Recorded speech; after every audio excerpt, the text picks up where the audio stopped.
থাইল্যান্ডের দক্ষিণাঞ্চলের নারাথিও পাতানি ও ইয়ালা প্রদেশে রাতভর ৫১টি হামলার ঘটনা ঘটেছে। শনিবার রাত প্রায় ৮টা থেকে ১২টি এলাকায় এসব হামলা চালানো হয়। দেশটির অভ্যন্তরীণ নিরাপত্তা অভিযান কমান্ডের ৪ নম্বর অঞ্চলের তথ্য অনুযায়ী নারাথিওয়াতে ২২টি, ইয়ালায় ১৮টি এবং পাতানিতে ১১টি হামলার খবর পাওয়া গেছে।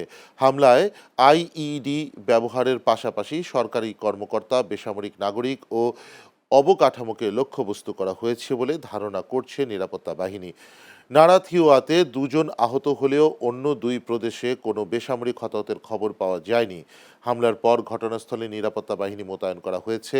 তারা এলাকায় নিরাপদ করা, আলামত সংগ্রহ ও বাসিন্দাদের সহায়তায় কাজ করছে। কর্তৃপক্ষ স্থানীয়দের সতর্ক থাকতে এবং সন্দেহজনক বস্তু বা ব্যক্তির বিষয়ে দ্রুত আইনশৃঙ্খলা বাহিনীকে জানাতে বলেছে। পরিস্থিতি নিবিড়ভাবে পর্যবেক্ষণ করছে সরকার।